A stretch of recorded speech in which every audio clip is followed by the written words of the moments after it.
Hello, and welcome to the Learning Disability Show. I'm your host, Carl Knezevich, and this is my co-host, Trina Podule. Hi. Hi. and our guest today is Matthew Binks. Welcome to the show. Hi. Yes. Hi. Welcome. When did you realize that you have a learning disability? Well, the actual true realization of when that happened came a few years ago. Growing up, I always knew I was a little different from everybody else, just in the way I acted and the way I thought. But I really didn't know of any disabilities or problems that I had until only a few years ago when I was taking a developmental psychology course, and they mentioned learning disabilities in there, and they mentioned a specific case in there which I found pertained very much to the way I was growing up. And so it began to make me wonder, because I always knew that I was somewhat different from others in the way I acted and the way I thought, but I never really had any evidence or anything to cause speculation as to what it could be. So when I found this, I went and had myself checked out psychologically, and it came out that I did have a learning disability. So that's pretty much how I found out. It was very recent, actually. Oh, can you tell me what you acted like? Well, it was, at the time when I was growing up, it was pretty much hyper was the best way to describe it. I was very hyper, very uncontrollable. To a lot of people, it seemed like I was in my own dream world, pretty much. I did not seem to be there with everyone else, what was going on.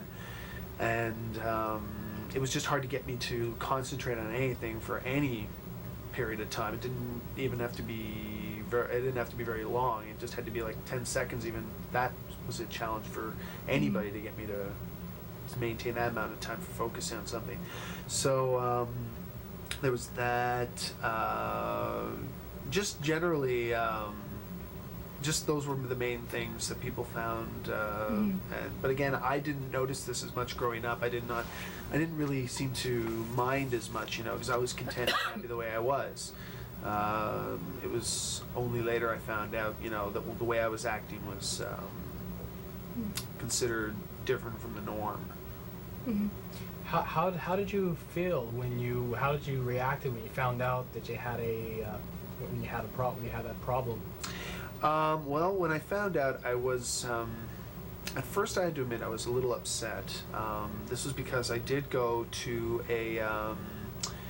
a center when I was growing up, psychologist study. It's on McTavish Street, the Learning Center, I believe it's called. It's up on McTavish Street.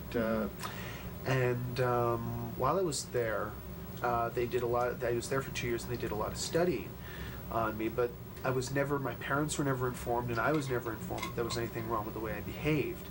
So when I finally did find out that yes, I did have a learning disability, it kind of bothered me, because I felt like, well, why was I not informed of that years ago? All that studying that was done on me, and nobody ever.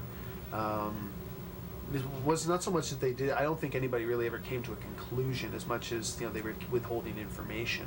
So I was a little bit upset at that. But since then, I've grown to come to accept it. It does not affect me that much, really. So your parents have been quite supportive? Oh yeah. I mean, they've been supportive. I think it's pretty much, they've always been supportive, loving parents. So for them, it's just pretty much continually the same way they've always been day to day. It hasn't changed anything in our lives as far as our relationship between each other goes.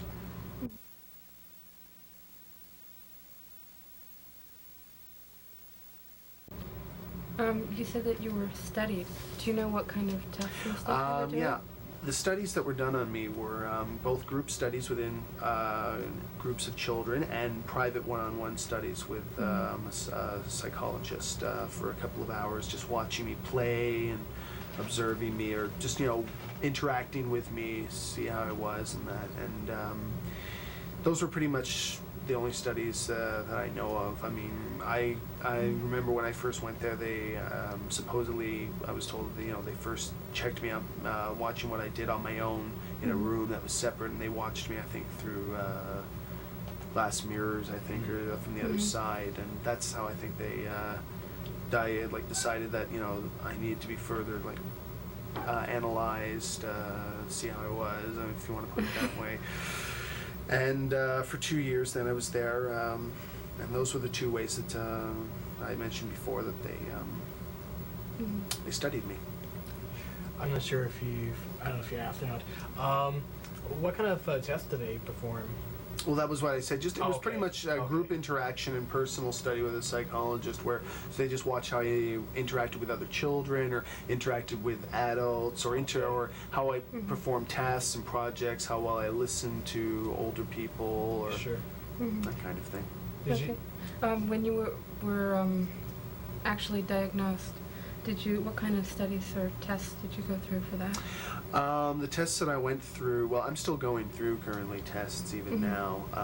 It has been, when I was properly diagnosed, it was never official. I just had a hunch that I was suffering from a learning disability, and then finally, a while ago, I have been seeing a psychiatrist actually on a bi-monthly basis.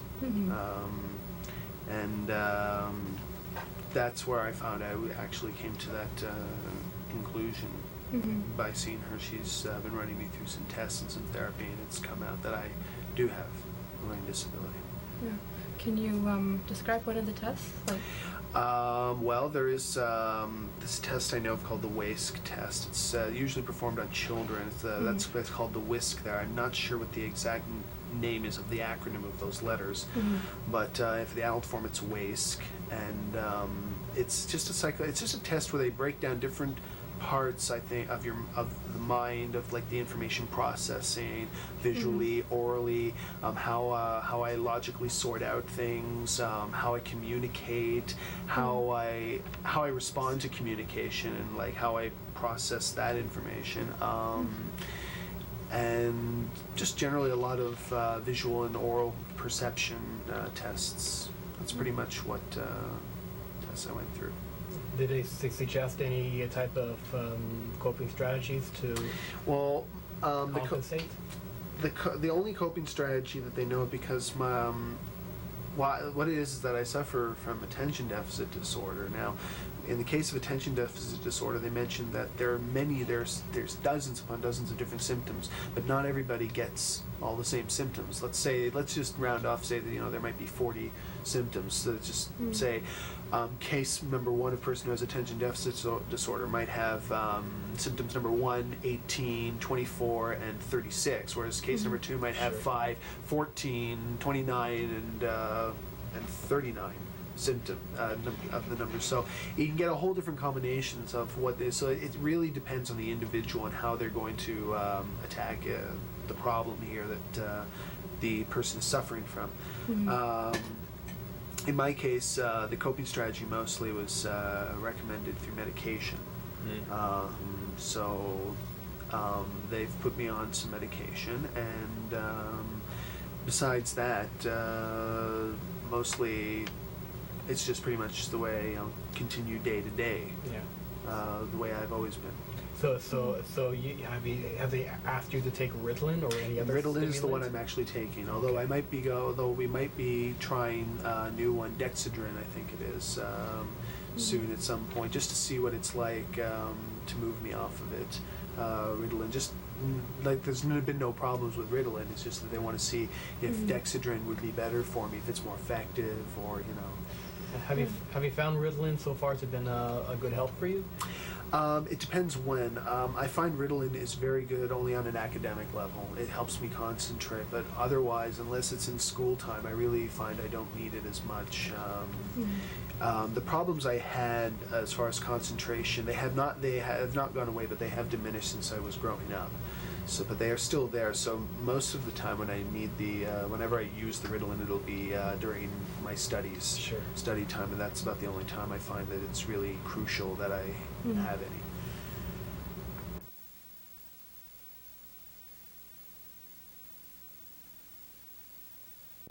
Have you ever have you gotten along with your teachers well?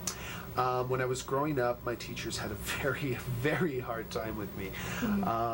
It was just very hard to get me to concentrate. I mean, they used to get so frustrated with me. They didn't know what to do. I remember one teacher, they did, because back then, I don't think teachers were fully aware of learning, not all of them, or very few of them were really aware of learning disabilities out there. So a lot of the time, they just didn't know what it was to do with me. To them, I was a problem child.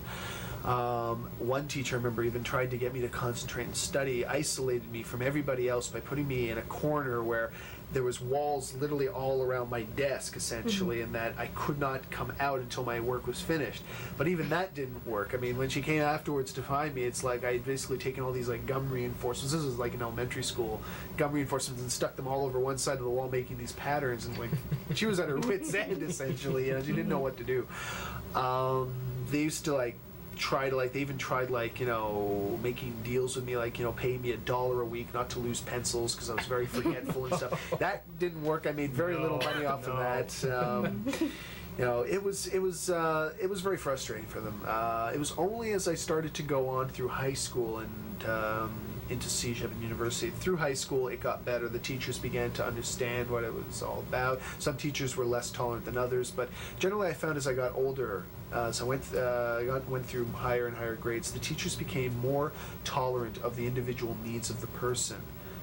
So that by the time I had reached grade 11, you know, it wasn't so much a problem. It wasn't so much a case of the teachers just being frustrated with me as much as they were trying to understand what it was, you know, problems I was having. And it was in CUTV where it finally came into realization of the problems, and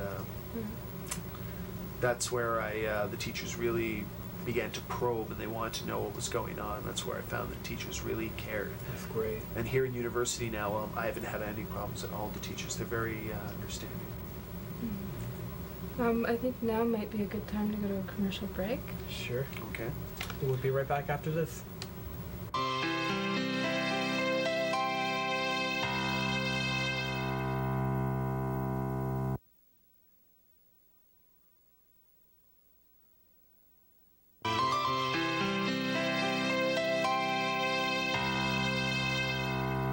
Hello, and welcome back to our show. Our guest here today is Matthew Binks.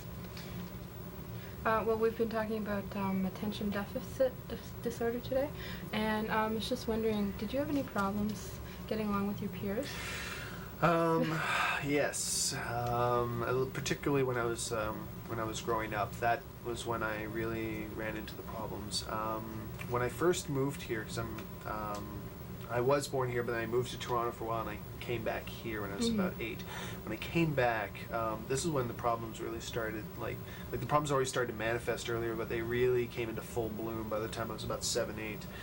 And this is where I ran into a lot of problems with other children my age. To be honest with you, for the first 4 years of my life, like going to elementary school and that, I have to honestly say I didn't have any friends. I had none. I pretty much divided it up as half the school just didn't want to know me, and the other half the school just pretty much wanted to beat me up. It's because, you know, children at that age, they're pretty, because of the way, I guess it has something to do with the innocence of the way they see the world. They pretty much cut everything very black and white. So if you're not like them, you're different. And they don't understand as much, so therefore I guess they don't have as much of an acceptance. You're not part of the circle. Exactly. Yeah. You're out of the circle. So I was shunned a lot and bugged a lot because of the fact I was different. So but as I got into high school, that's where things started to change, because the tolerance among individuals started to, you know, develop, and so therefore people started to accept me more and more. And by the time I was in grade 11, I was like everyone else. There wasn't a case of, like, you know, shun and isolation from my peers. And as I went on, well, now it's like into CUTV and university, I don't experience that anymore. That was just only during the elementary years. But it was difficult at the time. But you know, you get through these things. You know, I got support at home from my family. So growing up, it wasn't a case of total isolation everywhere in my life. Yeah. Well, children can be quite cruel. Yes, they can. But you know, it's, as I said, it has a lot to do with the fact that they see the world very black and white. It's very cut for them. So. I guess after they've grown up and matured. Well, that's it. That's when, acceptance of individuality comes into play, Right. so it wasn't so hard.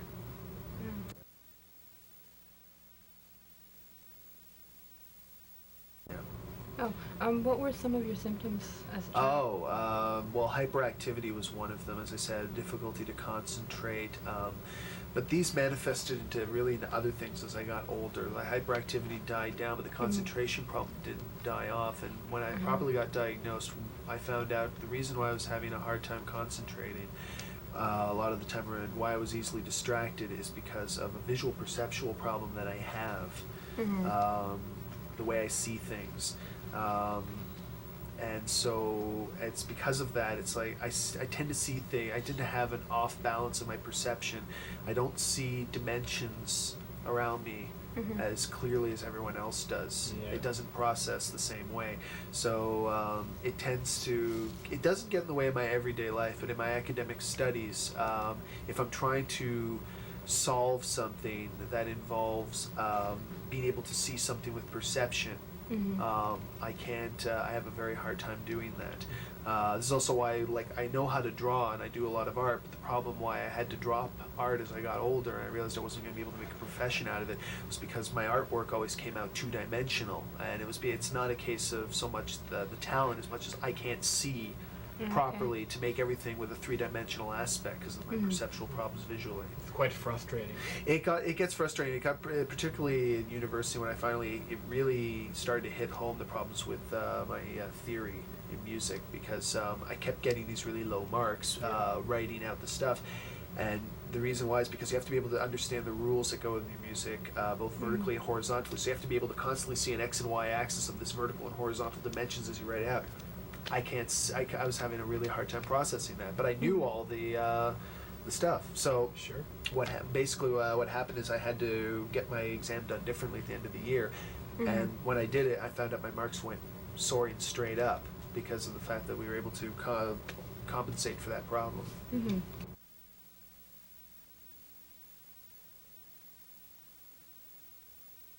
Great. What do you find are some of your strengths? One of my strengths is, because I have a visual problem, I've noticed one of my strengths tends to be my ears and my memory. I have a very, very bad short-term memory. It's probably part of my concentration problems that I have. But my long-term memory tends to be abnormally exceptional. That's why I retain a lot of information. I can remember a lot of things, a lot of details. And combined with my ears, it works very well for what I do in music, because my ears are very fine-tuned to sounds around me, and just pitch and intonations. This is why music is a very good field for me that I've got, which I've chosen to go into, because it works on my strengths that I have going for me. Yeah. Okay, we're gonna go to a commercial and we'll be right back.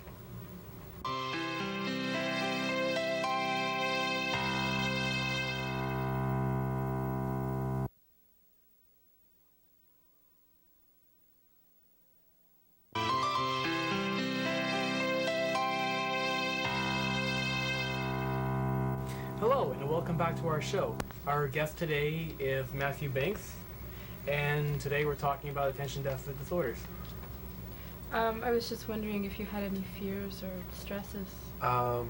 Well, there is one particular stress that I'm constantly having to battle with, and that's this anxiety towards instability.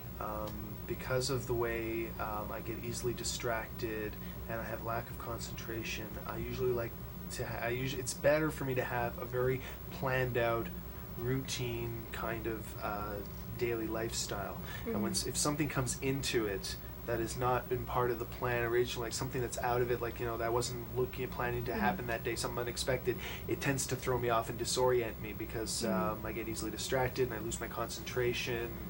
And that's a bit of a problem I have, and because life just isn't a daily routine every day. You can't expect that to happen. There's always a curveball somewhere down the line you're going to get hit with. So that's one I've always having to worry about. The other one, the other thing is, I sometimes find I get a bit of a, sometimes I can have a fear of worry about the possibility that of failure, maybe, that I won't succeed as well as others. But that in that instance, I just have to tell myself that all it is just a matter of that. I just have to work a little bit harder, and if I do that, then I will succeed at what I want to do.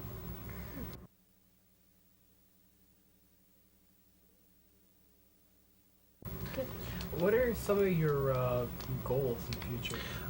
Well, actually, what I want to do is become a composer for orchestra and conductor for orchestra for film, scoring of films and soundtracks for movies. So that's actually going well now. I've been able to get a hold of an agent who believes my talents are something worthwhile, and I'm now working. I'm in university in the music department, and I also currently being able to work at CUTV doing scoring here for television shows.